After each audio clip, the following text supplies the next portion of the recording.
Welcome to The Explainer. Today, we're diving into the story of an athlete who wasn't just born with incredible talent, but who literally willed himself to become one of the greatest ever. We are, of course, talking about Cristiano Ronaldo and his unbelievable journey from a barefoot kid on a tiny island to a true global phenomenon. All right, so let's just jump right in with the question that every single football fan has argued about at some point. Which version of Cristiano Ronaldo was the absolute best? Was it the goal machine in Madrid, the hero for Portugal, or something else? A lot of people will point to that 2007-08 season at Manchester United. He was just 23, and he was this terrifying mix of lightning speed, outrageous skill, and raw power. He wasn't just a winger. He was more like a one-man wrecking crew that defenders just had nightmares about. But here's the thing. To really appreciate that version of him, you have to understand the climb to get there, which was, well, it was almost impossible. His story didn't start on the perfect grass of the Premier League. It started against every odd you can imagine. And for that, we have to go all the way back to the beginning. Back to the small Portuguese island of Madeira, a place that feels a million miles away from the glamour of Old Trafford or the Bernabeu. The challenges he faced as a kid were just immense. I mean, his family's poverty was so bad that his mom actually considered not having him. He shared one room with all his siblings, and his dad, a former soldier, had a serious struggle with alcoholism. For him, football wasn't a hobby, it was his everything, his escape. And that famous hatred of losing, the one that got him the nickname Crybaby, that was the engine, the fuel for his incredible drive, right from the very start. And then, at just 15, the dream was almost over before it began. He was diagnosed with tachycardia, basically a racing heart condition that could have ended his career right there. He had to have this risky laser surgery, and in a sign of the resilience that would define him, he was back on the training pitch just days later. Unbelievable.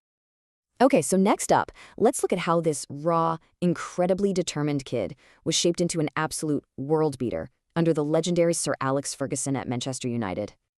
The transformation at United was just staggering. I mean, he showed up as this skinny teenager who was all stepovers and flashy tricks, but not a lot of end product. But the genius of Ferguson was that he saw the fire, he protected him, and he slowly molded him.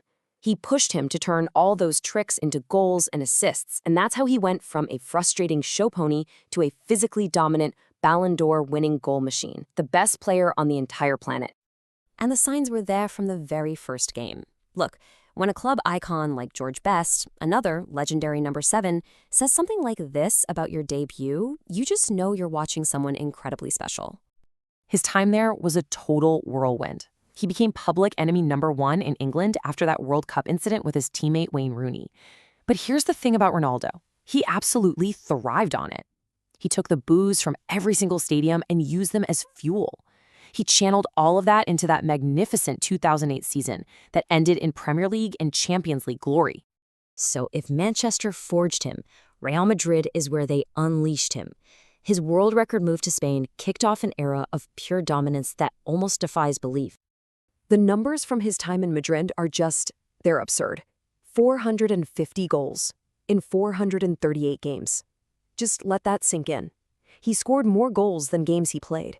He wasn't a winger anymore. He had become arguably the most complete and ruthless goal scorer the game has ever seen. And he delivered the one trophy that Real Madrid is obsessed with, their 10th European Cup, what they call La Decima. And then, as if that wasn't enough, he led them to 3 more in a row. It's an achievement that cemented that team and him in history forever.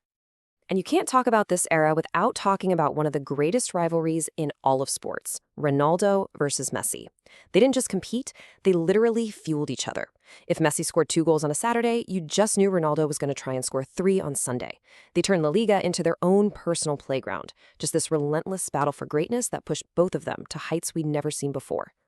And even managers like Jose Mourinho, who he had a famously complicated, sometimes tense relationship with, even he couldn't help but admire that relentless drive. That tells you everything you need to know about the insane level of professionalism that was behind all the talent. So after conquering Spain, you'd think most players would start to slow down. But Ronaldo is not most players. He went out to prove he could dominate absolutely anywhere, even as he got into his mid-30s, which is usually when athletes are heading into decline. His move to Juventus in Italy really cemented his unique legacy. By winning the Serie A title there, he became the first player in history to win the league in England, Spain, and Italy. A truly one-of-a-kind achievement. His longevity is just mind-blowing. He finally got that major international trophy with Portugal at Euro 2016. He kept winning top scorer awards in new leagues. And get this, he scored more goals after he turned 30 than legends like Wayne Rooney scored in their entire careers. Just think about that. And here's the kicker. In 2023, at 38 years old, playing over in Saudi Arabia, he still scored more goals than anyone else on the planet. He outscored guys like Kylian Mbappé and Erling Haaland, superstars in their prime. It just goes to show you, his instinct for goal, it's completely timeless. So when you put it all together, from that poor kid on a tiny island to a 5-time Champions League winner, a European champion for his country, a global record breaker, his journey is just one for the ages. And it leaves us with that ultimate question, the one that's going to be debated for as long as people are kicking a ball. Is Cristiano Ronaldo the greatest of all time?